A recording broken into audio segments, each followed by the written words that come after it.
10 দিনের জন্য আপনাকে যদি মোবাইল, ল্যাপটপ থেকে দূরে সরিয়ে, আপনার পরিবার, বন্ধু-বান্ধব থেকে দূরে সরিয়ে যদি দৈনিক ১১ ঘন্টা করে আপনাকে মেডিটেশন করতে বলা হয়, আপনি কি সেটা করতে পারবেন? সেটা কেনই বা করবেন? বন্ধুরা, আজকে আমরা যে মেডিটেশন প্রসেসটা নিয়ে আলোচনা করতে চলেছি সেটা হচ্ছে বিখ্যাত এস.এন. গোয়েঙ্কাজির দ্বারা পরিচালিত বিপাসনা মেডিটেশন কোর্স। এই কোর্সটি করার পর আপনার জীবন দর্শনে কি রকম পরিবর্তন আসে? কতজনই বা এই টাফ পরিস্থিতির মধ্যে দিয়ে গিয়ে এই মেডিটেশন প্রসেসটি কমপ্লিট করতে পারে?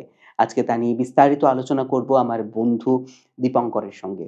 দীপঙ্কর সুদূর কলকাতা থেকে এই মুহূর্তে রয়েছে আমার সঙ্গে। চলুন পডকাস্টটি উপভোগ করুন। বিপাসনা মানে জিনিসটা সম্পর্কে আমার আগে থেকে বিশেষ একটা ফ্যাসিনেশন ছিল যে যারা বিপাসনা করতে যায় মোটামুটি 10 দিনের মতন বোধহয় একটা সাইলেন্স থাকতে লাগে এবং তার পাশাপাশি নানা রকম মেডিটেশন হোগা নানা প্রসেসে যায়। টু বি ভেরি অনেস্ট, এই প্রসেসটা কিন্তু সবাই কমপ্লিট করতে পারে না। তোমাকে অনেক অনেক কনগ্রেচুলেশন যে তুমি এটা কমপ্লিট করতে পেরেছো, বিকজ আমি জানি most of the people 5th day বা 6th ডে তে 3rd ডে তে এরকম ভাবে ওরা বেরিয়ে চলে আসে, সব এটা কমপ্লিট করতে পারে। আমার দর্শক বন্ধুরা যারা এই কোর্সটা সম্পর্কে সবাই জানেন, তাদের জন্য যদি একটু করে এই ইন্ট্রোডাকশন একটু দাও যে বিপাসনা জিনিসটা কি এবং ওখানে তোমার কি অভিজ্ঞতা হয়েছে। বিপাসনা মেডিটেশনটা একটু আলাদা। এটা হুট করে রিফ্রেশমেন্ট দেবে এরকম কোনো ব্যাপার নেই। এটার মেন উদ্দেশ্য আমি যেটা বুঝেছি যে নিজেকে চেনা, নিজেকে জানা। হ্যাঁ, কিছু টাফ ব্যাপার আছে, যেমন মোবাইল, কথা বলা, এবং ওখানে আমরা তো সব জায়গায় গিয়ে যখন পরিবার থেকে আলাদা হয়ে যাচ্ছি 10 দিনের জন্য, অবভিয়াসলি চেষ্টা করবো যে নতুন যাদের সাথে মিশলাম তাদের সাথে কথা বলি, তাদের সাথে সময় কাটে, কিন্তু সেগুলোও করা যায় না। মানে নিজেকে সম্পূর্ণ একা করে ফেলতাম। তো বিপাশনাটা আমি ওখানেও যে কারোর সাথে কথা বলা যাবে না, মৌনব্রত, এটা আমি জানতাম না। আমি জানতাম মোবাইল জমা রাখতে হয়, এইটুকু। যখন জেনেছি এবার তো করতেই হবে, ছেড়ে তো চলে আসা সম্ভব নয়। তো ছেড়ে আসলে ওরা কিছু বলেন, অনেকেই ছেড়ে চলে। তো আচ্ছা, বিফোর দ্যাট আমি তোমাকে শুধু আরেকটা কোশ্চেন করতে চাইছি যে বিপাসনাটা যখন শুনলে যে এরকম ভাবে মোবাইল ছাড়া এতটা দিন থাকতে লাগবে বা এই সেই, মানে তোমার এই জিনিসটার প্রতি আগ্রহ কি করে জন্মাবে? মানে কোন জিনিসটা তোমাকে বিপাসনার দিকে নিয়ে পৌঁছায়? অ্যাকচুয়ালি কিছুটা রিলেটেড আছে। আমি তো ম্যাক্সিমাম সোলো ট্রিপ করি, তো যেখানে যাই দূরে দূরে সেখানে এমনিও মোবাইলে নেটওয়ার্ক থাকে। আচ্ছা, তো তখন মোবাইল ছাড়াই বলতে পারো, এবং যাই একা একা বসি জায়গাগুলোকে, মানে সেই ফিলিংস গুলো নিই জায়গাগুলোর থেকে, তখন মোবাইলে কারোর সাথে কথা বলা বা এমনি কারোর সাথে কথা বলা, সেগুলো একটু ডিস্টারবেন্স লাগে। তো মাঝে মাঝে নিজেকে একা রাখতে একটু ভালো লাগে, মনে হয় একটা এনার্জি পাওয়া যায়। তো সেখান থেকে ইন্টারেস্টটা এসছে যে না, ওখানে গিয়ে কিছুটা দেখি না পরিবারের থেকে 10 দিন আলাদা হয়ে থাকতে পারি কিনা।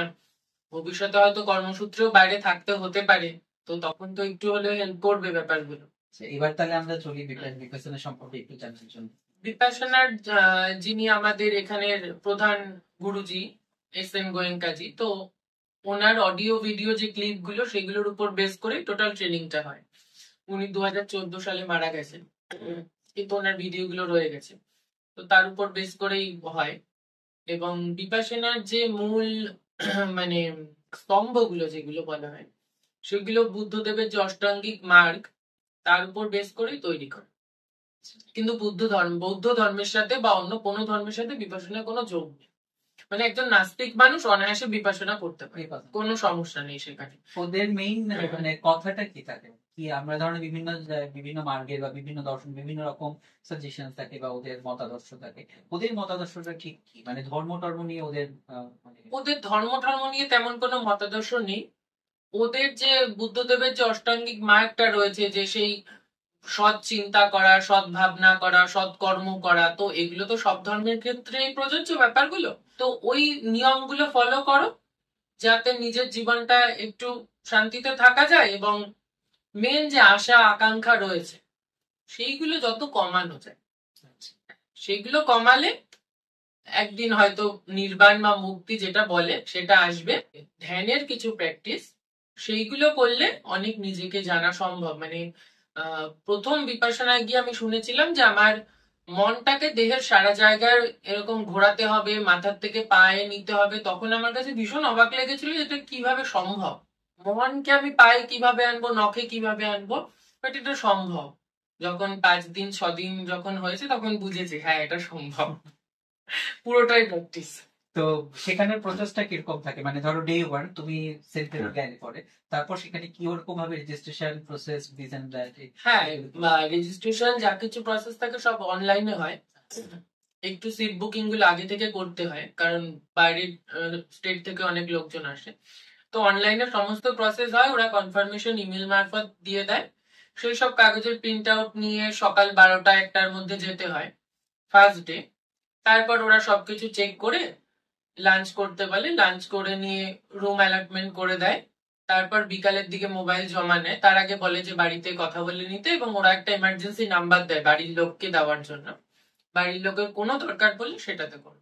আচ্ছা তো তারপর বিকালের দিকে মোবাইল, হাতের আংটি, ছেলেদের ক্ষেত্রে বলছি, মেয়েদের ডিপার্টমেন্টটা সম্পূর্ণ আলাদা ছিল তাই আমি বলতে পারবো না। ছেলেদের হাতের আংটি থেকে শুরু করে কোমরের কাড়, তাবিজ, মাদুলি, হাতের বাজু, কারোর পইতে থাকলে পইতে, সমস্ত কিছু জমা দিই। আচ্ছা, মানে কোনো কিছু রাখা যায় না, তার সাথে খাতা, বই, পেন, এভরিথিং। তার সাথে মোবাইলটা মোবাইলটা, মানে টাকা তোমার পয়সা সাথে- গুলো সাথে কিছুই থাকবে? সাথে কিছু না, শুধু তোমার 2 সেট 3 সেট যা জামা কাপড় আছে তাই, আর ওষুধ কোনো যদি থাকে নিজস্ব সেটা। এই তো প্রথম দিন হয়ে গেল। প্রথম দিন সবার সাথে পরিচয়, মানে নাম ডেকে ঢোকানো হলো, কার কোথায় সিট আছে, ধম্ম হল বলে যেখানে মেন মেডিটেশন হয়, সেখানে কে কোথায় বসবে সেই জায়গাগুলো বলে দেয়, ওখানেই 10 দিন বসতে হয়। তো এইভাবে প্রথম রাতটা কেটে যায়।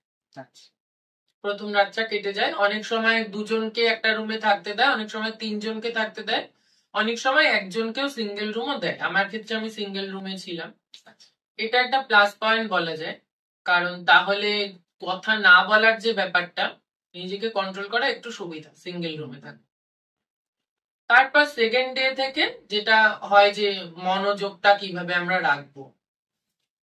আমরা তো বেশিক্ষণ 5-10 মিনিটে তো আমরা এক জায়গায় বসতে পারি না, এবং আমরা যদি খুব কষ্ট করে বসি তাও আমাদের মন কিন্তু চলে যাবে। হ্যাঁ, ও ঘুরতেই থাকে, হ্যাঁ, এদিক সেদিক ঘুরে। আমি বাড়িতে বসলেও আমার মন কলকাতায় জামা কাপড়ের দোকানে চলে যাবে, খাবারের দোকানে চলে যাবে, ওটাকে স্থির রাখা যায় না। তো ওটাই হচ্ছে মেইন প্রসেস, যে মনটাকে কিভাবে কন্ট্রোলে করব।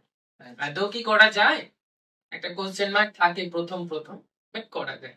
হ্যাঁ, তারপরে ডে 2 তে তোমার মনোযোগের উপরে ক্লাস। ডে 2 মনোযোগ থাকবে। শ্বাস প্রশ্বাসটাকে মন দিয়ে ফিল করতে হবে যে তুমি শ্বাস প্রশ্বাস নিচ্ছ, শ্বাস নিচ্ছ, এবং সেই ফিলিংসটাকে বলে যে সেন্ট্রালাইজ করতে এই নাক আর মুখের মাঝে যে গ্যাপটা, সেখানে মনটাকে সেট করতে পারে। হয়তো কারোর 2 ঘন্টাতেও হয় না, কারোর 5 ঘন্টাতেও হয় না, কারোর টোটাল সারাদিনে ধ্যানের টাইম থাকে প্রায় 12-14 ঘন্টা, ভাগ ভাগ করে, একটানা নয়। হয়তো কারোর 12 ঘন্টায় গিয়ে হয়ে যায়, হয় ম্যাক্সিমাম লোকের হয়ে যায়। তারপর মনোযোগটা আমি ডে 3-4 পর্যন্ত যখন মনোযোগটা আনতে পারলাম, মানে বাইরের থেকে ডিটাচ হচ্ছি আস্তে আস্তে, তারপরে গিয়ে 5ম দিনে ওরা বিপাশনার যে মূল প্রসেসটা সেটা বলেন গুরুজি। তারপর 5ম ডে থেকে যেই মনটাকে আমি নাক আর মুখের মাঝখানে জায়গাটায় সেট করেছিলাম, সেই মনটাকে এবার ঘোরানোর পালা। মাথা দিয়ে, ঘাড় দিয়ে, হাত থেকে, পা থেকে, ভেতরের যে আমাদের অর্গান গুলো আছে, হার্ট বলো, কিডনি বলো, পেটের যে অর্গান গুলো, সব জায়গাতে ঘুরবে মন।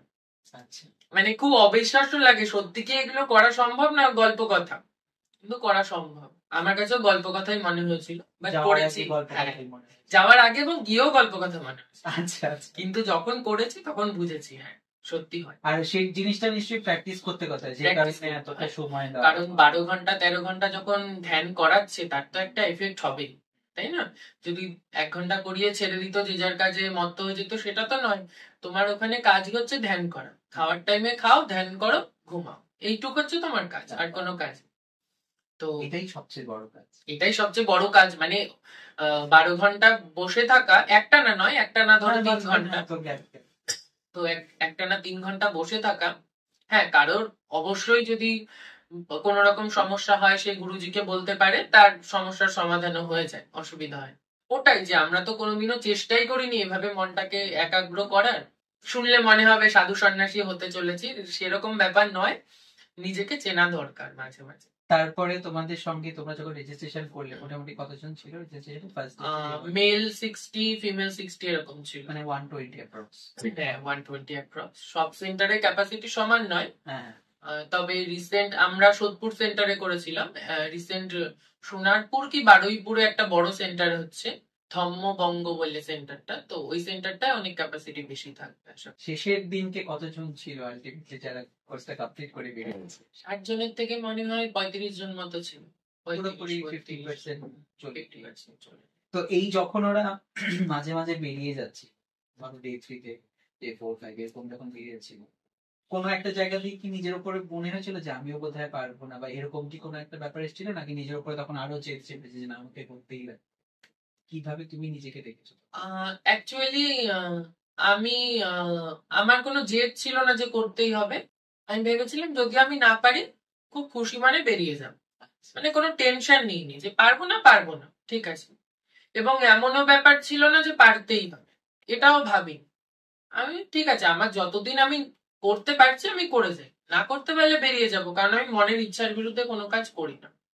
তো এবং এটা তো ওরাও কোনো বেরিয়ে গেলে ওরা কোনো খারাপ কথাও বলবে না তোমায়, তোমায় কোনো শাস্তিও দেবে না, কোনো ব্যাপার নেই, তোমার কষ্ট হচ্ছে তুমি বেরিয়ে যেতেই পারো। এবং আমার ক্ষেত্রে একটা সুবিধা মনে হয়, প্লাস পয়েন্ট আমার যেটা ছিল, আমি অলরেডি 2-3 সপ্তাহ, মানে আমার তো 2-3 সপ্তাহ আগে রেজিস্ট্রেশন ফাইনাল হয়ে গেছে, ওরা ডেট দিয়ে দিয়েছে, আমিও জানি কোন ডেটে যাব। তো তার আগের থেকেই বাড়িতে আমি একটু নিজেকে একা রাখা শুরু করেছিলাম, জানি একা থাকতে হবে।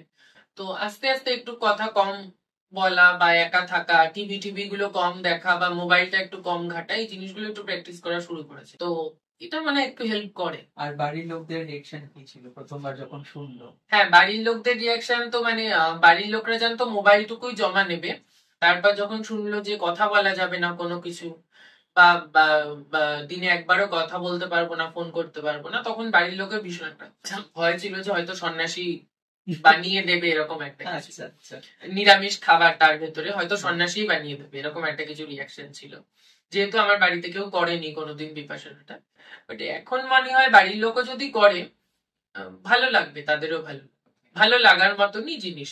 হ্যাঁ, একটু শারীরিক কষ্ট হয়, গায়ে হাত পায়ে ব্যথা হয়, প্রথম একটানা বসে থাকতে থাকতে গায়ে হাত পায়ে ব্যথা হয়, সেটা চেয়ারে বসলেও হবে, নিচে বসলেও হবে, গায়ে হাত পায়ে ব্যথা হয়, ওইটুক শারীরিক কষ্ট একটু সহ্য করতে হবে। তারপর আস্তে আস্তে কিভাবে গ্রাজুয়ালি এগুলো ব্যাপারটা ডে 5 এ, তারপর ডে 6 7 হ্যাঁ, ডে 5 এ কি হয়, মানে আমি তো মনটা একাগ্র করেছি ডে 4 পর্যন্ত। ডে 5 এ যখন বিপাশনা দিচ্ছে, মানে ডে 4 পর্যন্ত মন যাদের আগে আগে একাগ্র হয়ে যাচ্ছে তাদের একটু একঘেয়ে লাগে। আচ্ছা, যে সেই কি কাজ করছে, কি কাজ করছি, একই কাজ করছি। বাট ডে 5 এ যখন বিপাশনা দান করে, তখন যখন আমি মনটাকে ঘোরাতে পারছি, দেখতে পারছি যে সব জায়গায় নিতে পারছি, তখন একটা মজা আসে। আচ্ছা, হ্যাঁ, তখন গুরুজি হয়তো বলছে যে তুমি লেফট সাইড থেকে ঘোরাতে শুরু করো, যারা পারবে তারা একসাথে দুদিক থেকে ঘোরাও, তখন মানে একটা মজা আসে যে আমি একসাথে দুদিক থেকে ঘুরিয়ে ট্রাই করে দেখি তো পারি কিনা মনটাকে নিতে, আচ্ছা। দুদিক থেকে লেফট রাইট দিয়ে পারি কিনা। তো তখন একটা মজার ব্যাপার এসে, মানে ওটার সাথে সাথে একটা চ্যালেঞ্জিং কাজ করে, তখন এক্সট্রা চ্যালেঞ্জ কাজ করছে যে আমি তো এটা করার জন্যই তো বাড়ি ঘর সব ছেড়ে আসলাম, সমস্ত কাজ বাজ বন্ধ করলাম, তো এটা আমাকে শিখতে হবে ভালো করে। চ্যালেঞ্জটা আসলো তখন, মানে যেহেতু ইন্টারেস্ট পেয়েছি, তার আগে ইন্টারেস্ট পাইনি, ডে 5 এ এসে ইন্টারেস্ট পেয়েছি ভালো। তো তখন যখন করতে পারছি, করার পরে যখন ঘুমোতে যাচ্ছি, শরীর ভীষণ টায়ার্ড লাগে, তো মানে ওইভাবে জিনিসটা করা, মনটাকে যখন আমি ঘুরাচ্ছি শরীরের অঙ্গ প্রত্যঙ্গের ভেতর দিয়ে, মনে হবে কি যেন যেমন ইনজেকশন দিলে কিছু কিছু ইনজেকশনে বোঝা যায় যে শিরার মধ্যে দিয়ে টন টন করে ওষুধটা যাচ্ছে, ওই ধরনের একটা ফিলিংস আসে। মানে ওটা ন্যাচারাল ফিলিংস, ওটা তোমার আসবে। তার সাথে হয়তো কারোর একটু মনে হতে পারে যে কোনো জায়গা দপদপ করছে, আচ্ছা, কোনো জায়গায় একটু চুলকাচ্ছে, এরকমও ফিলিংস আসে। এক একজনের ক্ষেত্রে এক এক রকম। কিন্তু ওই টন করা যে ভাবটা, যে তোমার মন, তুমি যখন দেখছো যে মনকে হাতের আঙ্গুল থেকে তুমি কাঁধ পর্যন্ত তুলছো, তো তখন কিন্তু তুমি বুঝবে যে তোমার শিরার ভেতর থেকে একটা জিনিসকে তুমি তুলে নিয়ে যাচ্ছ। মন কি, মনকে তো আমরা ধরতে পারি না, কিন্তু একটা অনুভূতি আসে যে আমার শিরার মধ্যে দিয়ে কিছু যাচ্ছে, উপর দিকে কাঁধ পর্যন্ত যাচ্ছে। এইটা বুঝতে হবে নিজেকে, এবং এটা বোঝা একমাত্র সম্ভব যখন তুমি নিজের মধ্যে থাকবে। বাইরে পাশে গিয়ে বসে আছে, কার গায়ে থেকে কেমন পারফিউমের গন্ধ বেরোচ্ছে বা কে কি ড্রেস পরেছে, এইদিকে মন দিলে এটা বুঝতে পারবে না, তাহলে 10টা দিন নষ্ট, ঠিক ঠিক বেকার। এটা বুঝতে হবে, যখন তুমি এটা বুঝে যাবে তখন একটা ইন্টারেস্ট চলে আসে। যে গুরুজি তো বলছেন যে মনটাকে পেটের ভেতর থেকে নেওয়ার জন্য, হার্টবিটটা দেখার জন্য, ফিল করতে পারি কিনা। যখন ফিল করতে পারবো তখন তার একটা আলাদা আনন্দ, যে না আমি তো পারছি, আমার 7টা দিন 8টা দিন তো সত্যি সার্থক হয়েছে, বিফলে যায়নি। এটা ভীষণ একটা আনন্দ আসে। তারপর তো প্র্যাকটিস করতে করতে, মানে ডে 5 থেকে যেটা শুরু হচ্ছে ডে 10 পর্যন্ত একই রকম ভাবে শুধু প্র্যাকটিস। হ্যাঁ প্র্যাকটিস। ডে 5 ডে 6 ভীষণ গায়ে হাত পায়ে ব্যথা থাকে। আচ্ছা। এবং ডে 3-4-এও ভীষণ ব্যথা থাকে। 2-1-এ অতটাও ব্যথা হয় না। তো ডে 7-এর থেকে ব্যথাটা অনেক কমে যায়।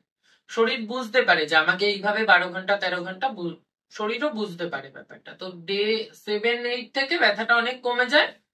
তারপর তো মোটামুটি যত তুমি নিজেকে কন্ট্রোল করতে পারবে, মাইন্ডটা যত সেট করতে পারবে, তত তুমি ফিলিংসটা বেশি পাবে। গুরুজির কাছে বলতে পারো যে যখন প্রতিদিনই ওনার সাথে মিট করার একটা টাইম দেয়, আচ্ছা। যে যার যে সমস্যাটা হচ্ছে। গুরুজি বলতে এসএন গোয়েঙ্কাজি তো না, এসএন গোয়েঙ্কাজি তো প্রধান আচার্য, তো এরা হচ্ছে সহ আচার্য। যে গুরুজি থাকেন ওনারা সহ আচার্য। ওনারা কোনো ডাইরেকশন দেন না, সবকিছুই গোয়েঙ্কাজির ভিডিও অডিও ক্লিপে হয়। ওনাদের কাছে শুধু আমরা আমাদের সমস্যাগুলো নিয়ে বলতে পারি, ওনারা সেইভাবে আমাদের গাইড করে। সমস্যাগুলো বলার সময় কি কথা বলার পারমিশন রয়েছে? হ্যাঁ, গুরুজির সাথে কথা বলার পারমিশন আছে, একমাত্র ওনার সঙ্গেই কথা বলে পারেন। এবং যারা সেবক আছে ওখানে ভলেন্টিয়ার, তাদের কাছেও তুমি সমস্যা বলতে পারো, কিন্তু যতটা কম কথা বলে পারা যায়। মানে ওখানে সমস্ত জায়গায়, প্রতিটা ব্যালকনি থেকে শুরু করে গাছের গায়ে, সিঁড়িতে, সব জায়গায় লেখা নোবেল সাইলেন্স। মানে মহান একটা নিরাপত্তা, এটা হচ্ছে মূল মন্ত্র। মানে এই যে ধরো মোটামুটি তুমি যেমন বললে যে 60 করে অ্যাপ্রক্স তোমাদের রেজিস্ট্রেশন হয়েছিল, 120 জনের মতন লোক, তার সাথে ভলান্টিয়ার তো রয়েছে। এতগুলো মানুষজন থাকা সত্ত্বেও ওই জায়গাটা একটা ভীষণ রকম নিস্তব্ধ, ভীষণ রকম নিস্তব্ধ। বাইরে থেকে বোঝার উপায় নেই যেখানে এতজন লোক রয়েছে। এবং কেউ যদি কথা বলে, রুমে সিসিটিভি লাগানো নেই, বাইরে রয়েছে, কিন্তু ভলেন্টিয়াররা তো সবসময় রুমের বাইরে দিয়ে ঘুরছে, এবং কোনোভাবে যদি গুরুজির চোখে পড়ে কেউ কথা বলেছে, তাকে সঙ্গে সঙ্গে বাড়ি পাঠিয়ে দেওয়া হয়। নোবেল সাইলেন্স ভঙ্গ করা মানে একটা বিশাল মহাপাপ ওখানে। বুঝতে পেরেছি। এটা নোবেল সাইলেন্সটাকে ওরা ভীষণভাবে গুরুত্ব দেয়, এবং মনে হয় ওই বিপাশনার ফিলিংসটা আনতে গেলে এটার ভীষণ দরকার। সাইলেন্সটা ভীষণ দরকার। মানে আমরাও প্রথম ভেবেছি এত সাইলেন্সের কিসের প্রয়োজন, কিন্তু প্রয়োজন আছে। সেটা বোঝা যায় যে ডে 5-4 থেকে বোঝা যায় যে সাইলেন্সের অবশ্যই দরকার। তারপর ডে 6-এ তোমরা পৌঁছলে। আচ্ছা, এই যে মাঝে মাঝে বলছো যখন তোমাদের 3 ঘন্টার মোটামুটি একটা মেডিটেশনের টাইম থাকে, এবং তারপর যখন ধরো আবার একটা গ্যাপ, এই গ্যাপটুকুতে তোমরা কি করো? মানে তখন কি কোনো ফিজিক্যাল অ্যাক্টিভিটি থাকে নাকি, মানে কি করো? দেখো, আমাদের ঘুম থেকে উঠতে হতো ভোর 4টে। আমি অনেক সময় 4টের সময় ঘুমোতে যাই। ভোর 4টেতে মানে বেল বাজবে, বড় বেল বাজবে, আবার ঘরের সামনে ওরা এসে বেল বাজিয়ে দিয়ে যাবে, যাতে সবার ঘুম ভাঙে। বিকজ মোবাইল নেই, অ্যালার্ম দেওয়ার সিস্টেম, তো ঘুম সবার ভেঙে যায়, অসুবিধা হয়। ভোর 4টেতে উঠে ফ্রেশ হয়ে নিয়ে 4:30-র সময় মেডিটেশনে চলে যাবো। আমি ডেইলি রুটিনটা বলছি। মেডিটেশনে গেলাম, মেডিটেশন করে 6:30 নাগাদ বেরোলাম। 6:30টার সময় ব্রেকফাস্ট। ব্রেকফাস্ট মানে একটা হেভি ব্রেকফাস্ট। সেখানে সমস্ত নিরামিষ খাবার, কিন্তু সমস্ত রকম যেগুলো পুষ্টিকর খাবার, ওই অঙ্কুরিত আনাজ থেকে শুরু করে তোমার একটা কার্বোহাইড্রেটের ডিশ থাকবে, স্যালাড থাকবে, দুধ থাকবে, চা থাকবে, সমস্ত কিছু থাকবে। একটা হেভি ব্রেকফাস্ট দেওয়ার পরে 1 ঘন্টা সময় দেয়, স্নান, পায়খানা, বাথরুম এগুলো সেরে নিয়ে আবার 9টা থেকে মেডিটেশন। আচ্ছা। আবার 2 ঘন্টা 2.5 ঘন্টা মেডিটেশন করে 11:30টায় লাঞ্চ। 11:30টায় হেভি লাঞ্চ একটা। হেভি লাঞ্চের পরে 1 ঘন্টা 1.5 ঘন্টা বিশ্রামের সময় আছে। সময়টা আমার সঠিক মনে পড়ছে না, তবে 1:30 কি 2টোর থেকে আবার মেডিটেশন শুরু হয়। এই মেডিটেশন গুলো আমাদের ধম্ম হল বলে একটা হল আছে, ওখানে সবাইকে সমবেত হতে হয়, ওখানে হয়। 2টোর থেকে আবার 4টে পর্যন্ত হবে, আবার ব্রেক হবে। ব্রেকে 5টার সময় আমাদের ডিনার, সন্ধে 5টার সময় ডিনার। হ্যাঁ, সন্ধে 5টায় ডিনার। আচ্ছা। প্রথম দিন একদম ডে 1-এ ডিনারে খিচুড়ি, চা, দুধ ছিল, স্যালাড ছিল। ডে 2 থেকে ডিনারে শুধু চা, দুধ এবং মুড়ি। আচ্ছা, মানে এই 5টার সময় খাওয়ার পর তারপর তোমাদের মেডিটেশনটা কটা পর্যন্ত মানে কন্টিনিউ হয়েছিল? 6টার থেকে শুরু হয়, রাত 9টা পর্যন্ত। রাত 9। খিদে পেয়ে যায়নি তারপর? খিদে অবিশ্বাস্যভাবে খিদে পাই। আচ্ছা। একদিন আমার গা জ্বর ছিল, তো হ্যাঁ। আমার রাতে ওষুধ খেতে হবে। তখন আমি গুরুজিকে বললাম যে গুরুজি আমার এরকম ওষুধ খেতে হবে, প্যারাসিটামল, তো আমি কি এক গ্লাস দুধ কি পারমিশন আছে খাওয়ার? বললো দুধ খাবে কেন, খাবার রয়েছে, তুমি খাবার খেয়ে, দুধ খাওয়ার দরকার নেই, এমনি ভাত বা যা আছে খাবার খেয়ে ওষুধ খাও। তো ওই একদিন আমি রাতে খাবার খেয়েছিলাম, আচ্ছা। বাকি কারোরই খিদা পায় না রাতে। মানে অদ্ভুত ভাবে রুটিনটা এইভাবেই সেট করা যে কোনো রকম খিদে পায় না। এবং ওখানে এতটাই ভালো ভালো খাবার, মানে ভেজ খাবার, বাট এত ভালো ভালো খাবার, কেউ যদি একটু লোভের বশে পড়ে বেশি খেয়ে নেয় না, তার বসতে ভীষণ কষ্ট হয়, বুঝতে পেরেছি। ভীষণ কষ্ট হয়। মানে 5টার সময় ডিনার যেটা বলছো, অলমোস্ট সানসেটের আগে তোমাদেরকে খাবারটা দিয়ে হ্যাঁ, দেয়। যেটা আমাদের বলতে পারো যে সেই বৈদিক যুগে যেটা নিয়ম ছিল যে সূর্যাস্তের পরে কোনো আর খাবার কোনো গ্রহণ খাওয়া হবে না, ওই নিয়মগুলো ফলো করা হয়। Right. আমি মিলিয়ে পরে দেখলাম যে সেই নিয়মগুলো যেন মানে follow করা ইভেন হচ্ছে। 2-3 দিন আগেই আমাদের একটা পডকাস্ট শুতে আমরা একজনের সঙ্গে কথা বলছিলাম ফুড হ্যাবিট নিয়ে আর কি। তো আমাদের তো অনেক রকমের ফুড হ্যাবিট রয়েছে, তো তার মধ্যে এই ধরনের প্রসেসিং এর মধ্যে যারা ধরো সাত্বিক ফুডটাই বেশি দেওয়া হয়, যাতে আমরা একটু ভালোভাবে কনসেন্ট্রেট করতে পারি সত্যি। তো তখন ওই প্রসঙ্গটাই ঠিক আলোচনা হচ্ছিল যে সূর্যাস্তের পরে আর খাওয়া একেবারেই উচিত নয়, বা তখন হয়তো আমাদের ডাইজেশনে অনেক ধরনের প্রবলেম হতে পারে, এবং তার থেকেই আমাদের অ্যাকচুয়ালি নানা রকমের হ্যাঁ। রোগের সৃষ্টি হয়। এবং যারা ওল্ড স্টুডেন্ট, আমরা তো তাও বিকালে চা বলো দুধ বলো যে যতটা, ওখানে কিন্তু কোনো কোয়ান্টিটি ওরা মেপে দেয় না, সমস্ত আচ্ছা। কিছু রাখা থাকে, যার যতটা প্রয়োজন নিতে পারে। তবে আমি বলবো বেশি না খাওয়া ভালো, নিজের কষ্ট পরিমিত। পরিমিত যতটুক দরকার, বিকজ ওখানে আমাদের কোনো কাজ করতে হচ্ছে না, শারীরিক পরিশ্রম নেই, শুধু ধ্যান। তো আমি যদি এক্সট্রা খাই সেটা আমার পক্ষেই ক্ষতিকর, নিজেরই অস্বস্তি লাগে।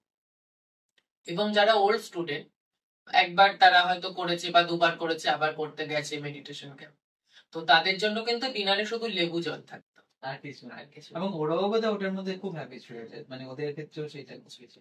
তার মানে মোটামুটি 5টার সময় তোমাদের ডিনারটা কমপ্লিট করে পরে আবার 9টা পর্যন্ত তোমাদের এই হ্যাঁ। মেডিটেশনটা। 6টার থেকে শুরু হতো, আবার 9টা পর্যন্ত মেডিটেশন, তারপর ঘুমিয়ে পড়ো। ঘরে এসে ঘুমিয়ে পড়ো, মানে 9টার সময় ঘুম, তারপর আবার সেই ভোরবেলা 4টায়। 4টায় উঠেছে। কিন্তু প্রপার একটা মানে রুটিন একটা ভালো, এবং রুটিনটা না মানে ওই কটা দিন এত সুন্দর, মানে শরীরে কোনো অস্বস্তি বোধ করি। তো এই কোর্সটা কমপ্লিট করার পর তোমার মধ্যে কি কি পরিবর্তন হয়েছে বলে তুমি মনে করছো, বা তুমি কোন দিক থেকে বেনিফিটেড হয়েছে? আমার ভিতরে পরিবর্তন বলতে, আমি আগে থেকেই তো একটু একা একা থেকেছি, তো এটা আরো ব্রাশ আপ হয়েছে। হ্যাঁ, আর একটু পলিশ হয়েছে ব্যাপারটা। এবং আমার আগে একটা মানে যে একা থাকা, এটা কি কখনো কষ্ট দিয়েছে তোমাকে, দুঃখ দিয়েছে বলে আমি একা রয়েছি বা কেন রয়েছি, এরকম কোনো প্রশ্ন কি এসেছিল মনের মধ্যে, নাকি একাকিত্বটাকে এক সাইডে তুমি উপভোগও করতে?